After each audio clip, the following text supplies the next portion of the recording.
Man, wow, they wilding right now. Yeah. All right. Um, Ladies and gentlemen, boys and girls, welcome to the MicDrop podcast. It's your boy Alex Wordu. We got the second open mic of the year, 2023. I got my boy Darnell Williams here with me. Say what's up to the people, bro. Yo, it was good, people. I didn't know we was gonna start this shit this fast, but yo, it was good, people. Happy to be here, man. Thanks for having me on here, bro. Appreciate it, my G.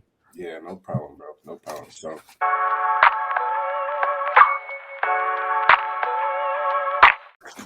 we gonna start from the beginning. We gonna talk about like, you know what I'm saying, where you're from.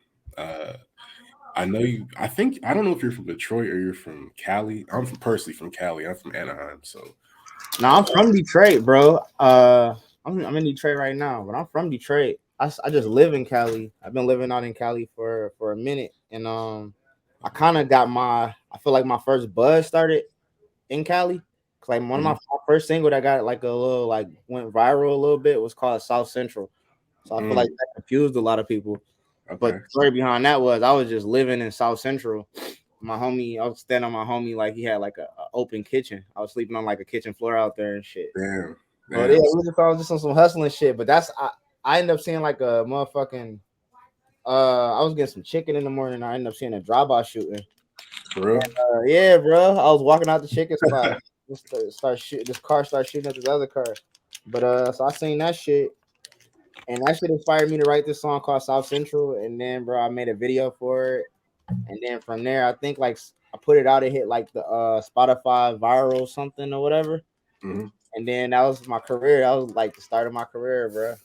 Okay. So, Okay. yeah, so I think that's why a lot of people be thinking I'm from LA. But nah, I'm from Detroit.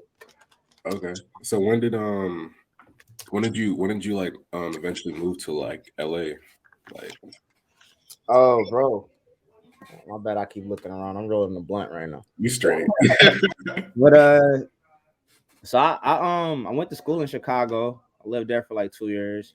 Then I moved to New York for a year, and then I moved to LA. And at all that time I was doing all of that, that shit was because I was direct shooting like music videos for different artists and shit. Like for a minute I was like Big Sean's like camera guy and shit. Shot a couple videos for him. I was on like the tour, a couple tours and shit. But yeah, bro, when I moved to California, all that shit kind of fell through to the point I was like fucked up, like needed, like I ain't have no bread, I ain't have no resources type shit. And that's what kind of like pushed me into like, all right, bro, well, you might as well just rap because you don't got no responsibilities. You don't like I was so fucked up, bro. Like I mean, I could go get a job or something, but I literally didn't have nothing to even pay a bill on. I was so fucked up. Like Yeah. so I figured I just take that. I mean, some people look at it in one way. I just looked at it another way. Like, bro, this is the perfect opportunity to just put your all into whatever the fuck you want. And now, and like making music was always my dreams. Films was just paying, like music videos was just paying bills and shit like that. But once all that shit fell apart and I didn't have a crib, I didn't have a car, I ain't have like shit for real. Like at one point I lost all of my clothes, bro. It was like God like Really? my ass, bro. Like yeah, I had my clothes in my homie trunk, and his car got repoed. Oh shit. Took Damn. all of it. It was like a suitcase full of clothes that I was like going to his car every day and grabbing shit out, and his car got repoed with all of the shit in there. So I had to start over wardrobe and everything, bro. But at the same time, it was just like it was like an ego death, but like I don't know, a physical ego death, bro. Like I physically see myself like a year ago feeling dope. I'm on my rooftop. I got a pool and shit. To like I'm sleeping on the fucking floor, fucking shit, bro. Just like taking a fucking bath and it ain't even no shower in there, so I gotta like use a cup. Like it was Man, rough ass time, bro. I swear that shit was rough as fuck. pictures right there, bro. Damn. But I don't know, bro. That shit built all of that shit built the character and built a lot of the records. A lot of the records that I still rap about and shit. It's just like I don't know that story, bro. That's just my testimony. So as much as it sucked, bro, I'm happy I went through that shit. Yeah, that was just like, a minor setback for a bigger comeback, you know what I'm saying? Because obviously, I would like to think you're in a better position now than back then. You feel me? Yeah, no, it was way better, bro. Way Yeah. better. By the grace of God, it's been better for a while. Like I got an apartment in LA, downtown LA and shit now. So it's like way different. But at the same time, it's like the fact that I experienced that shit, it just make me appreciate what I got now so much more. Word, word. So, like, when you dropped that single when you were in LA, Were you shooting music videos back then, or how did you eventually become like? How did you eventually work with like Big Sean and shit? Like, how did that whole situation play out? Bro, really, one of Big Sean's close homies and collaborators, this dude named Earl Mack. Mm, He was a couple years older than me, so back in like high school and shit, I used to hit Earl Mack up, like sending him beats because I was a beat maker and shit, making beats and shit. mm, I sent Earl beats or whatever, and he would sneak me into like Big Sean, Finally Famous. They used to have these parties and shit. mm, Like I think Starstruck or some shit like that. But Earl would like sneak me into these parties and shit. And eventually, just being around, familiar and shit, I ended up meeting Sean on like a video shoot in like the hood. Actually, like this was like he was already signed and shit. Had like he had his chains and all that shit, but he wasn't popping yet. yeah. But I met him in like at like this little video shoot my homie did in his basement.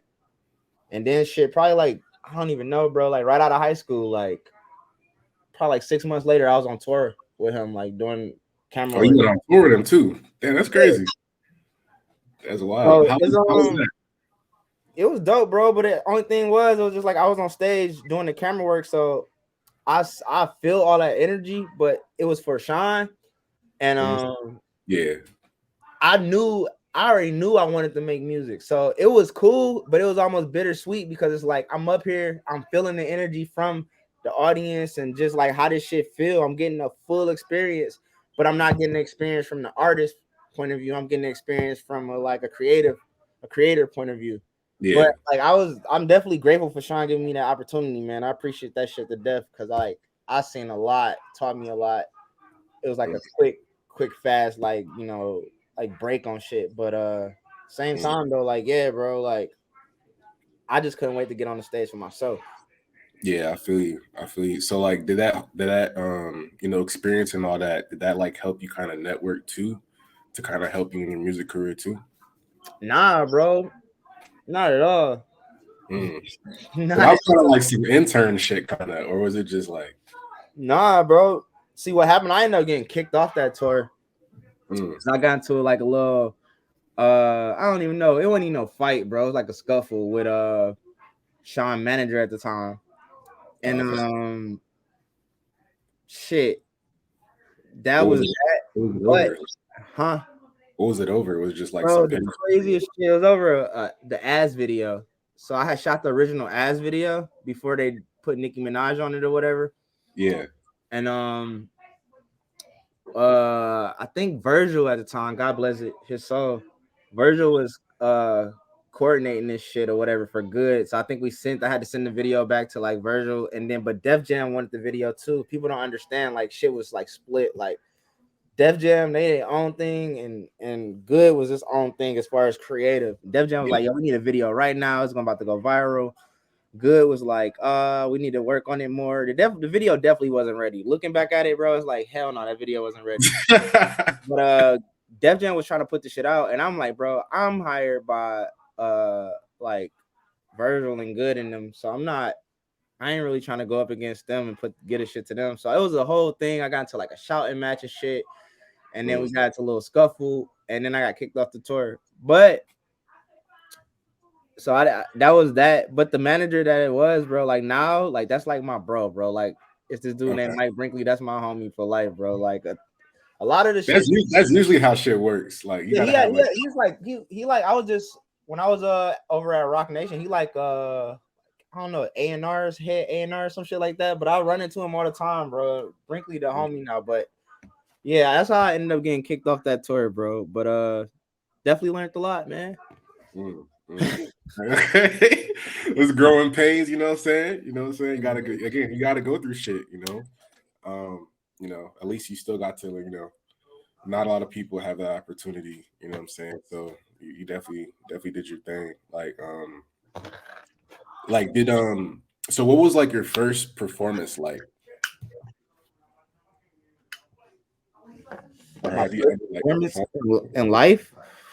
Yeah, like yeah. Like your first time ever performing, like how was it? Were you like nervous? Was it just you were just kind of vibing, seeing how the crowd reacts to your music and shit, you know? And Like when did you start like rapping? Like what age did you start rapping, and like what gave you the motivation to start like really taking it serious type shit? Oh, bro, I was rapping my whole life for real. Like I always wanted to be a rapper. I just thought Mm, that shit was cool my whole life. mm, But I okay. wouldn't say that I was like in the studio and shit. When I was 14, I started making beats and shit. But really, when I say I found myself and I was like, all right, I know I can do this shit. Cause before I wanted to do this shit, but when I knew I could do this shit, it was like my first year in Chicago. I moved out there and I was going to Columbia College for school. But I used to be rapping and shit. And back home, I had a homie who was so ill at rap that like no matter what I say, bro, this nigga was like prolific. Like I'm talking about, he was 14 years old, like killing grown ass men, like having niggas ready to fight us type shit. He was so fucking ill. So like his level of rapping was like so prolific at a young age. Like he always been rapping like that since fucking like I don't know 8 or 9 or some shit. So Mm, when I rapped next to him, bro, it just didn't shine as hard. But when I got to Chicago, and I was rapping alone, people really was fucking with it. And then I realized, like, damn, I'm actually more dope than I think. The thing is, I'm just sitting next to a fucking rap savant. And it's like I didn't really realize it but the thing is, me being able to keep up with my homie who was a fucking savant of rap, that shit yeah, made me way tighter, but I didn't even realize because I'm trying to get to his level. You see what I'm saying? But when I yeah. got to Chicago, I realized, like, damn, I'm a lot more advanced at this shit than a lot of niggas around here. Put out a mixtape. I'm recording a mixtape in my dorm, and I put that shit out. And then from there, bro, I just kept at it. But the videos started paying bills and shit. So I was just dropping like one single here, one single there. What really like pushed it all the way was becoming homeless and shit. Because Mm, once that the shit and happened to crash in my homie kitchen floor, it was just like, bro, I gotta get the fuck out the situation. And I'm not moving back to Detroit. And I don't got no camera. I don't got a computer. I didn't have shit, bro. Like I literally didn't have anything. All mm, I had was like my intellectual property, and I was like, "Yo, I know I can rap." I didn't put some shit out, so I put out. I shot a video in the hood and shit in South Central. I shot a video out there, put that shit out. At the time, I had text Travis Scott like, "Yo, bro, could you please like repost this shit for me on your Twitter?" And he was like, "Yeah, for sure, I got you." And Travis wasn't like as huge as he is now, but he was still pretty big. what year was that? This one I don't know. This was like after Al Faro, probably like right before Rodeo, around that time or something like that. Like 2013, 2014, 2015, somewhere around there. Um, I don't know. I want to say it was later than that. No, it was way later than that. It was 20. 2012. Whenever, let me think. Because Yeah, I know maybe Rodeo came out. 2014. Yeah, Rodeo came out 2015. Al Faro, I don't know when that. I Okay, think yeah, it probably was about 2014. So yeah, I yeah, texted Travis like, "Yo, could you repost this shit for me?" He was like, "Yeah, I got you." And then like half a day went by, and I hit him again, like, "Bro, is you gonna repost it?" Like he was like, "Yeah, man, my bad. I just got off a plane." And he posted it, and shit, it started going up or whatever. It didn't go crazy, but it started going up. And then I instantly like I got a call from this dude who tried to manage me a long time ago, but it didn't work out. But so he went to Chicago and got like a bullshit ass job in the office. And he called me like, "Bro, man, if you let me manage you again, like I quit this job and I move back to Chicago after seeing the yeah. video and shit." And I was like, "All right, bet." And then like I ain't hear from him, and then he popped up like, "Yeah, let's do this shit." And then from there, bro, I was just in the studio nonstop, Mm, building it up. But it was a slow grind, bro. It's still a slow grind, but it was definitely a slow ass grind to even yeah, get to where I'm at now. yeah. Were you like? Was there ever a point where you were offered like any deals or anything like that to a major? Yeah, bro. Honestly, bro, I didn't probably got some type of offer from damn near every label, but it's not every offer. Like a lot of the offers would be like some total bullshit, like Mm, shit with no marketing budget. They want to give me like a $20,000 advance. I signed the deal like right before COVID, but it was like a 1 album deal with this label called 12 Tone Music. They were under Sony, and on the label it was me, Anderson Pack, and what's the 88 Rising. I don't okay. know them yet. So it wasn't a huge roster. It was like super new. But I did I did the Bell Money tape. I did that with them. And after that, the label got it shut down, and then Warner bought the catalog. So that label is not, it don't exist no more, and Warner got the catalog. But the dope thing about that label, which I thank them and shout out my homie Steve Bartles over there. Yeah, they gave me everything back, bro. They didn't hold me. I didn't owe no money. They gave me all my masters. Like everything was just like, I don't know. Like people talk shit about labels and shit like that, bro. But honestly, it was one of the best things for me. Like, and I'm not saying, I didn't take a lot to get for my advance and stuff like that. And it was one album type deal like that. So, but same time, bro, like I feel like when it comes to labels and shit like that, it's really what you negotiate, bro. Mm-hmm. You can get yourself in a really shitty ass deal, being stupid or rushing shit or being greedy, but yeah, bro, nah, this shit was solid. But yeah, so I'm not opposed to deals, but now I'm independent, and it's like I had marketing dollars from like a machine, so like that still helped me because like now I got stuff in like movies.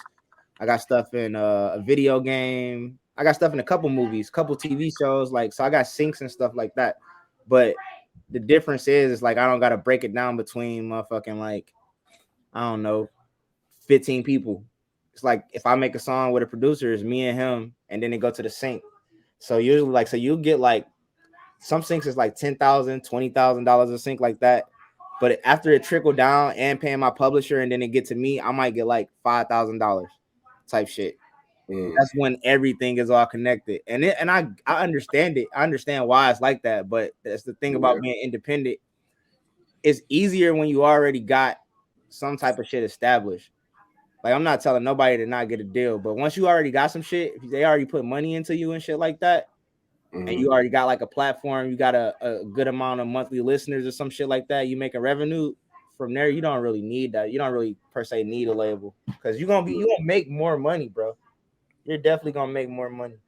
Do you feel like some of these labels like Atlantic and Columbia, like they're more focused on signing people with just a big social media following, like a big Instagram following count, more so than just like a person that's actually buzzing in the streets, like actually has like people come to their concerts and shit like that? Yeah, definitely, bro. And it's like I don't know, I hate it, but I understand it. But at the same time, it don't really produce the same quality of music and art as like people when you like really sign an artist or when you really find an artist who like it's not just some viral shit. You know what I'm saying? Like sometimes that shit work. You catch a viral lick and then it just keep going and keep going and keep popping. But for the majority of the time, that's why you see like artists crying about their label, like, oh man, I hate this shit. 2 years, I'm broke, da da da. They on the internet screaming. But then you got Afro Man, who's like 20 years in and he's still doing his thing. You know what I mean? And I'm not saying Afro Man, I think he had a deal at one point, but for the most, he kind of independent. So it's like Afro Man might not be making 20 million a year, but Afro Man probably making about 3 to 4 million when you count his music and merch and then music syncs. And then you got to count that everything is coming directly to him. And that's why I like even the YouTubers and stuff. Like the money from YouTube is like good because it's direct as fuck, and it's like you pay the taxes or whatever, but it's not through. It's like you're getting paid advertising dollars, the same advertising dollars that like motherfucking sports companies and shit. Like they put you on, like I think you get 50% of the ad revenue. Yeah, that's like ad money run everything, bro. When you really break it down, ad money runs, it pays for everything. So it's like in rap, you're not really getting those ad dollars.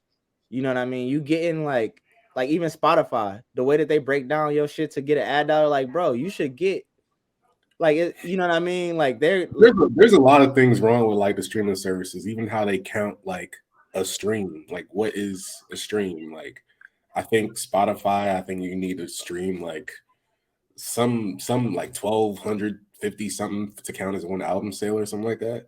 Yeah, bro, it's absurd.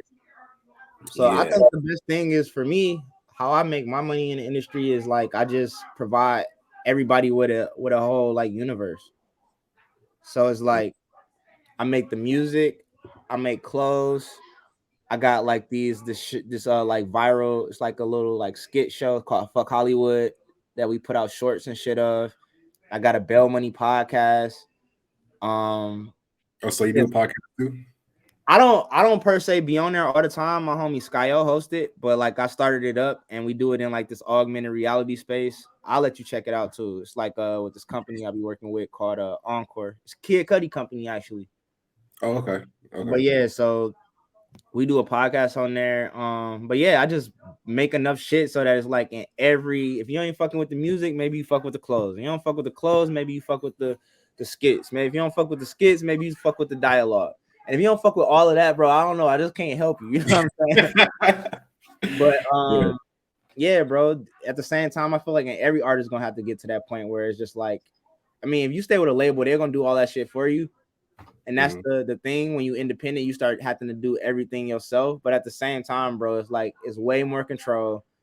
You gonna see the profit almost immediately. Like when I sell a shirt, when I used to sell a shirt, or like when I sell a shirt at when I used to sell a shirt at like a festival, like that money will go to the label, then they'll trickle down whatever my percentage. Now I sell a shirt, I get the money right there. You know what I mean? Yeah. Yeah. So But are you basically like against like 360s and shit like that? Like in terms of deals? I'm not against 360s.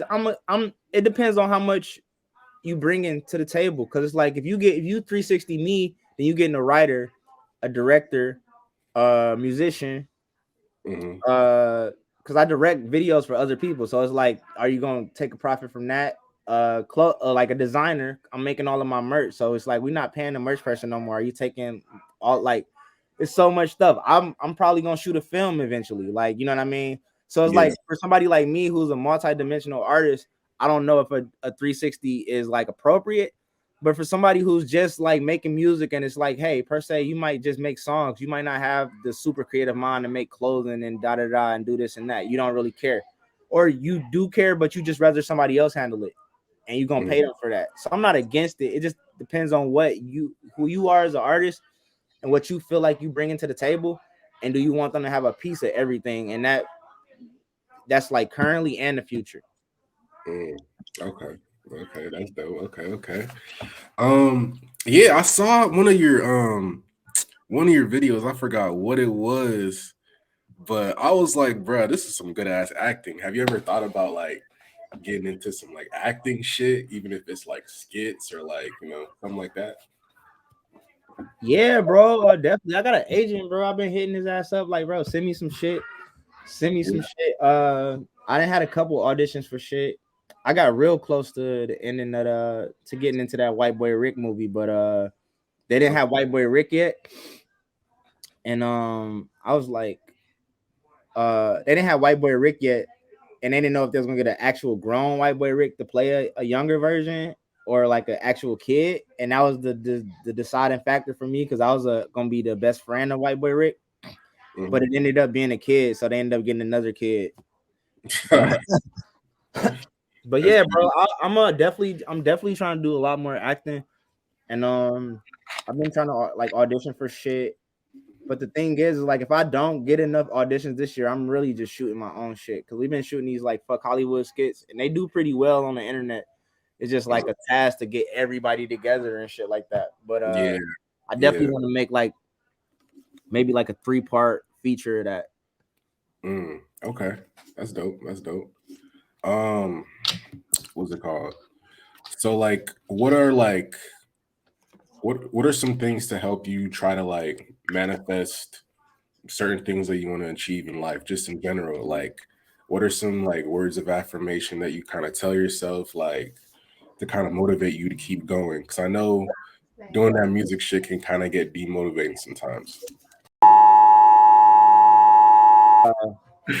My bad, bro. You said what are some of the things that inspire me or Yeah. sorry? Like, so as far as like, so I personally, I believe in like manifestation. You know what I'm saying? I feel like our words have power. You know what I'm saying? So like when we speak things into existence, if we say, "Oh, we're gonna be the best, biggest artist," like I truly believe that. You know what I'm saying? What are some things that you kind of tell yourself, or some things that you do to kind of like motivate yourself to keep going?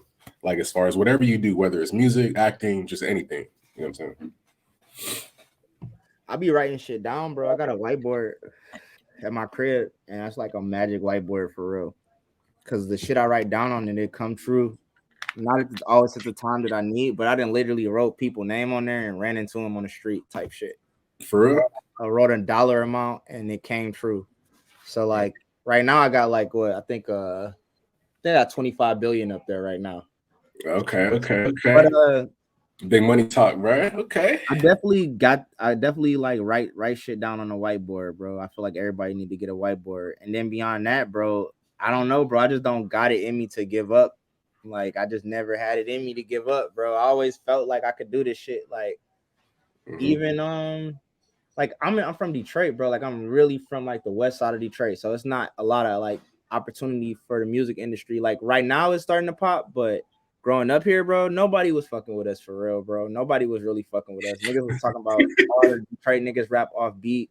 I don't per se even rap a lot of like the natural Detroit style or whatever, but niggas was not fucking with Detroit rap. So it was like I always felt like I could do it. That's the thing. Like it never was a doubt. I ain't even have a plan B. I was just like, I'm gonna do this music shit. The film shit started paying the bills, but I still was like, I don't know. Somehow I'm gonna do this music shit. And then when I became homeless, I was like, fuck it, I'm doing this shit. But I couldn't per se it's like something that I like a motivational thing that I tell myself or nothing, bro. Like I really just always felt like I had it in me to do this shit. Like, and if anything, something that fired me up is like motherfuckers thinking that I can't. And they might not even know that they pissed me off about the shit, or they might not even know that I'm like fueled by the shit, or I'm using them as fuel, or somebody that like I don't know, maybe I hit somebody up for an interview or something and they like left me on scene or anything just weird, bro. Just weird shit that be happening in the industry. A lot of that shit keep me going. Oh yeah. So all of that, that's one thing. All of the funny fake acting, fake shit in the industry, all of the fake artists and shit, all of the weird shit I be running into, that shit motivate me, bro. Like I literally will hop, like be laying down, think of some shit or see some shit, hop up and start creating. Just because it's like, nah, I can't let these niggas outdo me. Facts. But yeah, bro. Instead of getting like really mad about shit and taking everything personal, I really use that shit to my I guess to my advantage. I really use that shit, bro. Facts. What are like your top 3 songs that you feel like if someone was listening to your music, like you'd be like, those be the 3 songs that I want them to listen to kind of get a general understanding of like who I am as an artist type shit? Yeah, it's all good. Miami, so Bell Money, Fuck Hollywood, and Miami Vice or Ham. One of those. Okay. Why'd you name them though? Like those song names? Why those song names? Bell Money. Mad specific, you feel me? I made that shit because like I made that song right after I got my advance, and I was just like, bro, like I'm paid, so it was just like it ain't too like I don't know, bro. I came to the realization that most laws is like false. Most laws are not even real if you got money. Like, what's a parking ticket to a nigga with $1 billion? How many parking tickets you gotta give me before that shit starts to fuck with my time more than your time? You know what I mean? That's real. Like a lot of laws that's like it just don't matter. So Bail Money was kind of like that, bro. A lot of people think Bail Money was about me being in jail or some shit, and it's like, nah, Bail Money was about bailing myself out of a fucked up situation and having financial freedom, like feeling free, like, oh, I can actually do anything now. Like I'm not struggling to do this, I'm not struggling to do that, I'm not thinking about money to eat type shit. Like, so that's why I named that Bail Money. Fuck Hollywood was just, bro, I just be going through shit out there all the time. Like that shit is just fucking crazy, bro. It's like living in Instagram. Nah, for real. Who are some like well-known artists that you've been able to work with that, you know, was just like, it was just a memorable experience? It could be like a producer, music video director, artist. Like who are some of those people? You're muted, by the way. You're muted. Yeah. I think that's my AirPods. My bad. You sure? But I heard you though. I said my nigga Bodie James. Prayers to my nigga Bodie James. He got into an accident and shit like a couple of days ago. But he good though. He in stable condition. But Bodie, the dope thing about me and Bodie is we recorded this record called Chopsticks with my homie Rich Gaines. And I went in there and I laid my verse down and Bodie was like, "Oh, that shit fire. I'm gonna hop on that shit." And I was like, "All right, bet." But he was outside just chilling with everybody, smoking, talking shit or whatever. And I was about to leave because bro, it was probably like 2, almost 3 in the morning and shit. So I'm looking at this nigga like, bro, is you gonna do the verse? You know what I'm saying? Like, cause I'm hyped, this nigga about to do the verse. He like, yeah, I got you. Da da da. I go to sleep, go home, go to sleep. Wake up, they send me the track. This nigga just bodied the shit, bro. For Like real? bodied the shit. And they sent me the track probably not too long after I left. Like, I'm like, how did this nigga just like go in there and just feel that shit like that? But definitely Bodie James, bro, because that's like my bro. So we just got instant chemistry on tracks, bro. We got a couple more tracks too. Rhapsody, working with Rhapsody was real dope, bro. They Cause work with she, Rhapsody? I fuck with her, yeah, bro. and Rhapsody got a record. She just sweet as fuck, bro. She just like nice as fuck. She was literally one of the first artists to show me love, like one of the first major artists to show me love. So I forever appreciate her. And she just came in there and laid the shit down like she ain't really like, I don't know, bro. I don't know if she already looked into me or what, but she just came in there and she just laid the shit down. That's And dope. probably third would be like mm, Sada Baby. Sada Baby was cool. Okay. Yeah. Sada Okay. Baby was real cool because he came in there and killed that shit too, real quick. Like, and it was fire as fuck. That was so yeah. But yeah, so probably like yeah, Sada Baby, Rhapsody, and Bodie for sure. Okay. Okay. That's dope. It's All right. definitely a mix. Hell yeah. Hell yeah. With That's good though. everybody, bro. That's the thing. I fuck with everybody. Yeah. Word. I'm the same way, bro. Fucking shit. I guess last question would be like, where do you see yourself maybe like a year from now? Like where do you see yourself with the clothes, the music, just everything in general? Where do you see yourself maybe a year from now? Shit, a year from now, bro. Honestly, I see myself on a fucking TV screen, still doing this music shit, but somehow, like, I don't know, it's gonna all be like tied in together. I'm probably be one of the first people to do it. Like, I'm not saying like it haven't been a rapper actor, but the way that I'm doing it, the way that I'm building this whole universe, I feel like I'm gonna be one of the first people to actually do it because it's not even a name for the type of shit that I'm trying to do right now. Like, and I feel like the closest person to it would be like Childish Gambino. Mm, But yeah. I feel like even me, I'm coming from a different perspective and point of view than Childish Gambino. All respects to Childish Gambino too. But like I literally, bro, I don't know, so many levels of life I didn't live, bro, and so many places. I didn't live in every major city.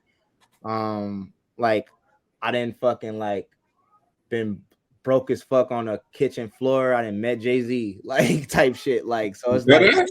For yeah, real? yeah, bro. I met Jay-Z. I told you I was managed by Rock Nation for like Oh, you had dinner with Jay-Z, bro? That's crazy. I didn't know I ain't had dinner with Jay-Z, bro. I just met him at the brunch, bro. Nah. But yeah, bro, just putting out multimedia and content, and actually like controlling and owning the shit on a whole nother level. Like I like as an artist though, and not coming straight into the game as a director, as a film director, but coming into the game as an artist, transitioning to a film director, but still doing music. So like I don't really know what to call this shit yet. But like yeah, it's all gonna be kind of one big thing. Like if you don't like the music, then you could go watch the show. But Mhm. the thing is, the show gonna be for everybody. Like Granny could watch the show, Mama could watch the show. Everybody gonna be able to watch the show and relate to some shit. So it's like Okay. that's the dynamic I'm trying to get. Like you ain't on this, then you gonna be on that. But either way, everybody gonna know me and fuck with me. That's another reason I named myself Darnell Williams because I was thinking ahead. Like beyond not being good at naming shit, I was just like, bro, I don't want to be able to be boxed in. And with Mhm. Darnell Williams, like at the flip of anything, I can be anything for real. I could be a fucking painter tomorrow if I Yeah, wanted. Like, yeah, but you know what I mean? Like, so Darnell Williams just the brand. Like anything you see coming from Darnell Williams, you gonna know it's fire. Like Spike Lee shit. You gonna know the type of what is it? Curism or whatever the fuck. Like you yeah, gonna know that the shit gonna be dope when you see like, oh, it's some Darnell Williams shit. yeah. Word, When it word. comes to curating shit, curating the arts and the videos and the shows and shit like that. I fuck with that. I fuck with that, bro. Hey, I appreciate you coming on. You know what I'm saying? You Yeah, know, man. Thanks for having me, bro. My bad we couldn't do that shit last week, bro. Shit was just crazy. On them yeah, flights and shit. But yeah. No yeah, problem, man. man. Where you located at? Right now I live in Austin, but I'm originally from Anaheim, California. Oh, okay. Okay. Austin, dub. I fuck with Austin, bro. I got a couple of people down there because from like all them times I used to go to South by. Yeah, yeah. I'm trying to go this year. You know what I'm saying? Well, it's in March, huh? Yeah. Low key, I might pull up to that shit, bro. I ain't been in a minute. I ain't been since before like 2 years before COVID. Shit, let's link, bro. Let's link. Yeah, Shit. bro. It's definitely we could do this shit sitting down. We could do this shit face to face, bro. Facts. I'm trying to do in real life content eventually, so we can make it happen for sure. Yeah, bro. Definitely. And then we get off this shit. Hit me. I'm gonna send you that app because you should definitely check that shit out, bro. I think it'd be dope for what y'all doing, and I could hit the team up and help them push it with y'all. For sure. I appreciate that, bro. That's Yeah, love. no doubt, bro. Shit, let the people know where to find you, Instagram, Twitter, all that, bro. Yeah, you can find me on Instagram at Darnell Williams, TikTok at Darnell Martez. And my motherfucking YouTube just got deleted. Ah, shit. It terminated my shit, bro, at 160,000 followers, bro. You were So just posting straight music videos on there, or was it like I was different? posting music videos and then I was posting like funny shorts and shit. And I don't know, one of them shorts that was like, nah, shit dangerous or some shit. I don't know, bro. I'm still trying to get that shit sorted out. So it might be back, but we'll see, man. But yeah, right now just follow me on Instagram. Spotify is Darnell Williams, Apple Music is Darnell Williams. Pretty much everything, everywhere is Darnell Williams, except for the website. Cause you go to darnellwilliams.com, it's some dancing ass nigga. I don't know who the fuck this nigga is, bro. Nigga over here doing all kind of dances and shit, bro. That ain't me. That's not. Yeah, check me out, man. I do respond and I follow back. But don't ask me to follow you if you ain't got no fucking pictures. For real, I hate that shit, yo. For niggas be on private or some shit, like, bro. Nigga got one picture. Got one picture. Talk about following me. For real. But yeah, All that's right, right. man.